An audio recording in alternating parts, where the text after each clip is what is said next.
Hi hello friends, ಎಲ್ಲರಿಗೂ ಕೂಡ ಮತ್ತೊಮ್ಮೆ ನಮ್ಮ ಒಂದು ಚಾನಲ್ಗೆ ನಿಮಗೆ ಸ್ವಾಗತ. ಇವತ್ತಿನ ಒಂದು ವಿಡಿಯೋದಲ್ಲಿ ವಿಲೇಜ್ ಅಕೌಂಟೆಂಟ್ ಆಗಿರ್ಬೋದು ಮತ್ತು ಅದರ ಜೊತೆಗೆ ಇಲ್ಲಿ PDO ಹುದ್ದೆಗಳು ಆಗಿರ್ಬೋದು, ಈ ಎರಡೂ ಹುದ್ದೆಗಳಿಗೆ ಯೂಸ್ಫುಲ್ ಆಗೋ ರೀತಿಯಲ್ಲಿ ತರಗತಿಗಳನ್ನು ಶುರು ಮಾಡ್ಕೊಳ್ತಾ ಹೋಗೋಣ.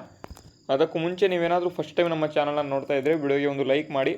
ಅದರ ಜೊತೆಗೆ ನೀವೇನಾದರೂ ನಮ್ಮ ಚಾನಲ್ನ ಸಬ್ಸ್ಕ್ರೈಬ್ ಮಾಡಿಲ್ಲ ಅಂತಂದರೆ ತಪ್ಪದೆ ನಮ್ಮ ಚಾನಲ್ನ ಸಬ್ಸ್ಕ್ರೈಬ್ ಮಾಡೋದನ್ನು ಮರಿಬೇಡಿ. ಯಾಕೆ ಅಂತಂದರೆ ಮುಂದೆ ಬರ್ತಕ್ಕಂಥ ಒಂದು ಪರೀಕ್ಷೆಗಳಿಗೆ ಉಪಯುಕ್ತ ಆಗೋ ರೀತಿಯಲ್ಲಿ ತರಗತಿಗಳನ್ನು ನಡೆಸ್ಕೊಳ್ತಾ ಹೋಗ್ತಾ ಇದ್ದೇವೆ. ಈ ಒಂದು ಪ್ರಯತ್ನ ನಿಮಗೆ ಯೂಸ್ಫುಲ್ ಆದರೆ ವಿಡಿಯೋಗೆ ಲೈಕ್ ಮಾಡಿ. ಓಕೆ, ಬನ್ನಿ ಮೊದಲನೇ ಪ್ರಶ್ನೆ ನೋಡೋಣ. ಏನಪ್ಪ ಇವತ್ತಿನ ಒಂದು ಮೊದಲನೇ ಪ್ರಶ್ನೆ ಅಂತ ಅಂದರೆ, ಕಾಂಗ್ರೆಸ್ಸಿನ ಪ್ರಥಮ ಧ್ವಜ ಸತ್ಯಾಗ್ರಹ ನಡೆದ ಸ್ಥಳ ಯಾವುದು ಅಂತ.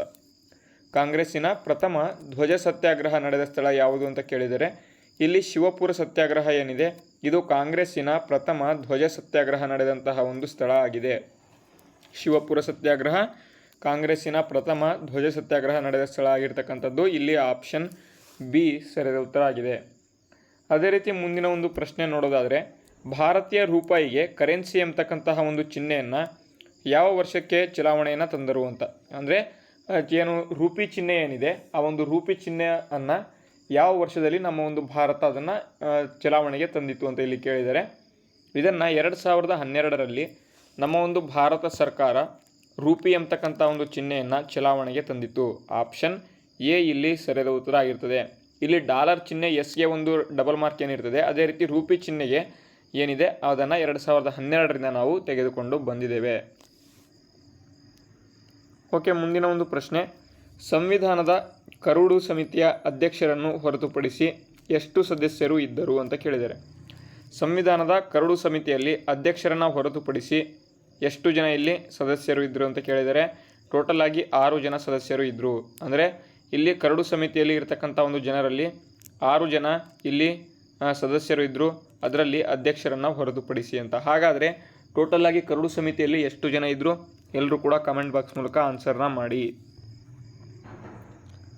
ಮುಂದಿನ ಒಂದು ಪ್ರಶ್ನೆ, ಕರ್ನಾಟಕ ಪೊಲೀಸ್ ಅಕಾಡೆಮಿ ಎಲ್ಲಿದೆ. ಕರ್ನಾಟಕ ಪೊಲೀಸ್ ಅಕಾಡೆಮಿ ಎಲ್ಲಿದೆ. ನೋಡಿ, ಇವೆಲ್ಲವೂ ಕೂಡ ಹಿಂದೆ ಬಂದಿರತಕ್ಕಂಥ ಒಂದು ಪ್ರಶ್ನೆಗಳು ಇವು. ಇದೇ ರೀತಿ ಮುಂದೆಯೂ ಕೂಡ ಬರ್ತವೆ, ಅದಕ್ಕಾಗಿ ನೆನ್ಪಿಟ್ಕೋಬೇಕು ಇವನ್ನು. ಇದು ಡೈರೆಕ್ಟಾಗಿ ನಿಮಗೆ ಗೊತ್ತಿರಬೇಕಾಗಿರ್ತದೆ, ಅದಕ್ಕಾಗಿ ಇಂಥ ಪ್ರಶ್ನೆಗಳನ್ನು ತೆಗೆದುಕೊಂಡು ಬಂದಿರ್ತೇವೆ. ಇವೆಲ್ಲವೂ ಕೂಡ ಹಿಂದಿನ ಒಂದು ಪ್ರಶ್ನೆಗಳು ಆಗಿರ್ತವೆ, ಅದಕ್ಕಾಗಿ ಮಿಸ್ ಮಾಡದೆ ಸಂಪೂರ್ಣವಾಗಿ ನೋಡ್ಕೊಳ್ತಾ ಹೋಗಿ. ಕರ್ನಾಟಕ ಪೊಲೀಸ್ ಅಕಾಡೆಮಿ ಎಲ್ಲಿದೆ ಅಂತ ಕೇಳಿದರೆ ಅದು ಮೈಸೂರಿನಲ್ಲಿ ಕಂಡು ಬರ್ತದೆ. ಆಪ್ಷನ್ ಡಿ ಇಲ್ಲಿ ಮೈಸೂರು ಸರಿಯಾದ ಉತ್ತರ ಆಗಿದೆ. ಕರ್ನಾಟಕ ಪೊಲೀಸ್ ಅಕಾಡೆಮಿ ಎಲ್ಲಿದೆ ಅಂತ ಅಂದರೆ ಅದು ಮೈಸೂರಿನಲ್ಲಿ ಕಂಡು ಬರ್ತದೆ. ಆಪ್ಷನ್ ಡಿ ಇಲ್ಲಿ ಸರಿಯಾದ ಉತ್ತರ ಆಗಿದೆ. ಅದೇ ರೀತಿ ನಾವು ಮುಂದಿನ ಒಂದು ಪ್ರಶ್ನೆ ನೋಡೋದಾದರೆ, ಏನಪ್ಪ ಮುಂದಿನ ಪ್ರಶ್ನೆ, ಈ ಕೆಳಕಂಡ ಯಾವ ವಲಯದಲ್ಲಿ ಭಾರತೀಯ ಆರ್ಥಿಕತೆಯನ್ನು ಸುಧಾರಿಸಲು ಕೇಲ್ಕರ್ ಎಂಬತಕ್ಕಂಥ ಒಂದು ಸಮಿತಿಯು ರಚಿತ ಆಯಿತು ಅಂತ. ಈ ಕೆಳಕಂಡ ಯಾವ ವಲಯದ ಒಂದು ಭಾರತೀಯ ಆರ್ಥಿಕತೆಯನ್ನು ಸುಧಾರಿಸಲು ಕೇಲ್ಕರ್ ಎಂಬತಕ್ಕಂಥ ಒಂದು ಸಮಿತಿಯನ್ನು ತೆಗೆದುಕೊಂಡು ಬರಲಾಯಿತು ಅಂತ ಇಲ್ಲಿ ಕೇಳಿದರೆ, ಕೈಗಾರಿಕಾ ವಲಯ, ಕೃಷಿ ವಲಯ, ಬ್ಯಾಂಕಿಂಗ್ ಮತ್ತು ಹಣಕಾಸು ವಲಯ, ತೆರಿಗೆ ವಲಯ ಅಂತ. ಇಲ್ಲಿ ನಿಮಗೆ ಒಂದು ಕ್ಲೂ ಇದೆ, ಏನಪ್ಪ ಅಂತ ಅಂದರೆ ಆರ್ಥಿಕತೆ ಅಂತ, ಭಾರತದ ಆರ್ಥಿಕತೆ ಅಂತ. ಇದು ಎಕನಾಮಿಕ್ಸ್ಗೆ ಸಂಬಂಧ ಹೊಂದಿರ್ತದೆ. ಅದೇ ಇಲ್ಲಿ ನಿಮಗೆ ಆಪ್ಷನಲ್ಲಿ ಏನೇನಿದಾವೆ ನೋಡಿ, ಇಲ್ಲಿ ಬ್ಯಾಂಕಿಂಗ್ ಮತ್ತು ಹಣಕಾಸು, ಅದರ ಜೊತೆಗೆ ತೆರಿಗೆ ವಲಯ, ಇವೆರಡೂ ಕೂಡ ಇಲ್ಲಿ ಎಕನಾಮಿಕ್ಸ್ಗೆ ಸಂಬಂಧ ಹೊಂದಿರ್ತದೆ. ಆದರೆ ಇಲ್ಲಿ ನಿಮಗೆ ಸ್ವಲ್ಪ ಏನಾದರೂ ಓದಿದ್ರಿ ಅಂತ ಅಂದರೆ ಕೇಲ್ಕರ್ ಸಮಿತಿ ಡೈರೆಕ್ಟಾಗಿ ನೆನ್ಪಿಟ್ಟು ಬರಬೇಕು, ಹಣಕಾಸು ವಲಯಕ್ಕೆ ಸಂಬಂಧ ಹೊಂದಿದೆ ಅಥವಾ ಫೈನಾನ್ಸ್ಗೆ ಸಂಬಂಧ ಹೊಂದಿದೆ ಅಂತ. ಇದು ಟ್ಯಾಕ್ಸ್ಗೆ ಸಂಬಂಧ ಹೊಂದಿಲ್ಲ, ಫೈನಾನ್ಸ್ಗೆ ಸಂಬಂಧ ಹೊಂದಿದೆ ಅಂತ ಡೈರೆಕ್ಟಾಗಿ ನಿಮಗೆ ನೆನಪು ಬರಬೇಕಾಗಿರ್ತದೆ. ಇಲ್ಲಿ ಆಪ್ಷನ್ ಸಿ ಬ್ಯಾಂಕಿಂಗ್ ಮತ್ತು ಹಣಕಾಸು ವಲಯ ಆಗಿದೆ. ಅದೇ ರೀತಿ ಮುಂದಿನ ಪ್ರಶ್ನೆ, ಜಮ್ಶೆಡ್ ಎಂಬತಕ್ಕಂಥ ಒಂದು ಪುರವು ಯಾವ ನದಿಯ ಒಂದು ಪಕ್ಕದಲ್ಲಿದೆ ಅಂತ ಕೇಳಿದರೆ, ಜಮ್ಶೆಡ್ಪುರ ಎಂಬತಕ್ಕಂಥದ್ದು ಇದು ಯಾವ ಒಂದು ನದಿಯ ಪಕ್ಕದಲ್ಲಿದೆ ಅಂತ ಅಂದರೆ ಇದು ಸುವರ್ಣರೇಖಾ ನದಿಯ ಒಂದು ಪಕ್ಕದಲ್ಲಿ ಇದೆ. ಸುವರ್ಣರೇಖಾ ನದಿಯ ಪಕ್ಕದಲ್ಲಿ ಕಂಡು ಬರ್ತದೆ. ಆಪ್ಷನ್ ಸಿ ಸರಿಯಾದ ಉತ್ತರ ಆಗಿದೆ, ಸುವರ್ಣರೇಖಾ ನದಿ. ಅದೇ ರೀತಿ ಮುಂದಿನ ಒಂದು ಪ್ರಶ್ನೆ ನೋಡೋದಾದರೆ, ಮಾನಸ ರಾಷ್ಟ್ರೀಯ ಉದ್ಯಾನವನ ಯುನೆಸ್ಕೋ ವಿಶ್ವ ಪರಂಪರೆಯ ತಾಣ ಆಗಿದೆ. ಹಾಗಾದರೆ ಇದು ಯಾವ ರಾಜ್ಯದಲ್ಲಿದೆ ಅಂತ. ಮಾನಸ್ ಎಂಬತಕ್ಕಂಥ ಒಂದು ರಾಷ್ಟ್ರೀಯ ಉದ್ಯಾನವನ ಇದೊಂದು ಯುನೆಸ್ಕೋ ತಾಣ. ಇತ್ತೀಚೆಗೆ ಒಂದು ಯುನೆಸ್ಕೋ ತಾಣ ಇನ್ನೊಂದು ಅಸ್ಸಾಂನಲ್ಲಿ ಕಂಡು ಬಂತು, 43ನೇ ಯುನೆಸ್ಕೋ ತಾಣ. ಅದು ಏನಪ್ಪ ಅಂತಾರೆ, ಮೊಯ್ದಾಮ್ ಎಂಬತಕ್ಕಂಥದ್ದು. ಮೊಯ್ದಾಮ್ ಎಂಬತಕ್ಕಂಥ ಒಂದು ಗುಹೆಗಳನ್ನು ಕಲ್ಚರಲ್ ಹೆರಿಟೇಜ್ ಸೈಟ್ ಅಂತ ನಾವು ಮಾಡಿದ್ವು. ಆ ಒಂದು 43ನೇ ಯುನೆಸ್ಕೋ ತಾಣವಾಗಿ ಅಸ್ಸಾಂನಲ್ಲಿ ಕಂಡು ಬಂದಿತ್ತು. ಅದರ ಬಗ್ಗೆಯೂ ಕೂಡ ಮಾಹಿತಿ ಗೊತ್ತಿರಬೇಕು. 46ನೇ ಒಂದು ಯುನೆಸ್ಕೋ ಮೀಟಿಂಗ್ ಎಲ್ಲಿ ನಡೀತಪ್ಪ ಅಂತ ಅಂದರೆ ಭಾರತದಲ್ಲಿ ನವದೆಹಲಿಯಲ್ಲಿ ನಡೆದಿದೆ. ಆ ಒಂದು ನವದೆಹಲಿಯಲ್ಲಿ ಮೀಟಿಂಗ್ ಮಾಡಬೇಕಾದ್ರೆ ಇದನ್ನು ಹೇಳಿದರು, ಮೊಯ್ದಾಮ್ ಎಂಬತಕ್ಕಂಥದ್ದನ್ನು 43ನೇ ಕಲ್ಚರಲ್ ಹೆರಿಟೇಜ್ ಸೈಟ್ ಆಗಿ ನಾವು ಮಾಡ್ತೇವೆ ಅಂತ ಅದು ಕೂಡ ನಿಮಗೆ ಗೊತ್ತಿರಬೇಕು, ಕರೆಂಟ್ ಅಫೇರ್ಸ್ ಇದು. ಓಕೆ, ಮಾನಸ್ ರಾಷ್ಟ್ರೀಯ ಉದ್ಯಾನವನ ಎಲ್ಲಿದೆ ಅಂತ ಅಂದರೆ ಅದು ಅಸ್ಸಾಂನಲ್ಲಿ ಕಂಡು ಬರ್ತದೆ.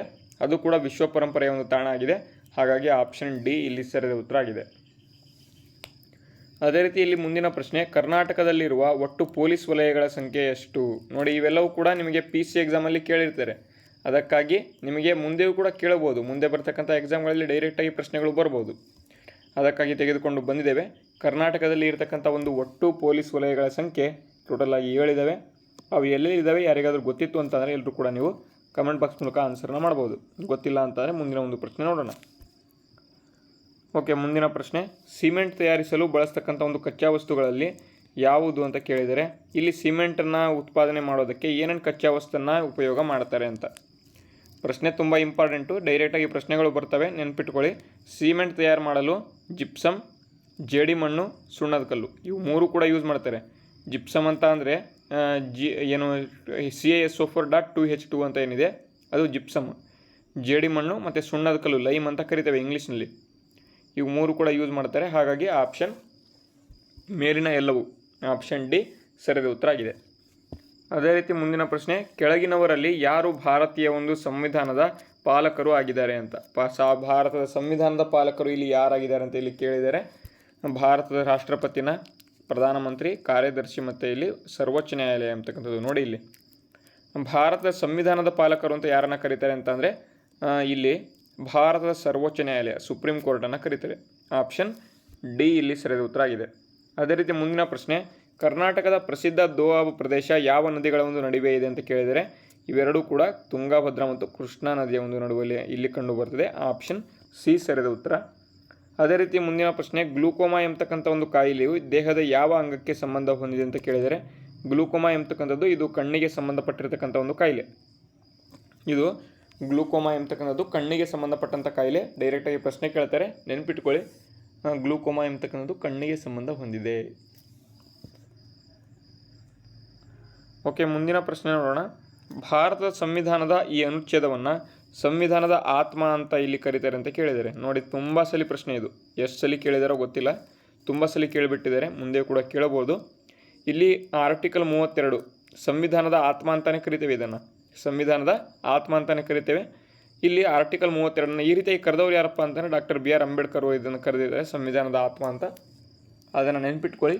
ಈ ಒಂದು ಆರ್ಟಿಕಲ್ 32 ಈ ಒಂದು ಆರ್ಟಿಕಲ್ 32ರಲ್ಲಿ ಟೋಟಲಾಗಿ 5 ರಿಟ್ಗಳು ಬರ್ತವೆ, ರಿಟ್ ಅರ್ಜಿಗಳು. ಈ ಒಂದು ರಿಟ್ ಅರ್ಜಿಗಳು 5 ರಿಟ್ಗಳನ್ನು ಏನು ಬಂದಿದ್ದಾವೆ ಆ ಒಂದು ರಿಟ್ ಯಾವ್ಯಾವುದು ಅಂತ ಎಲ್ಲರೂ ಕೂಡ ನೀವು ತಪ್ಪದೇ ಕಮೆಂಟ್ ಮಾಡಬೇಕು. ನೋಡ್ತಾ ಇರ್ತಕ್ಕಂಥ ಎಲ್ಲ ಅಭ್ಯರ್ಥಿಗಳು ಕಮೆಂಟ್ ಮಾಡಬೇಕು.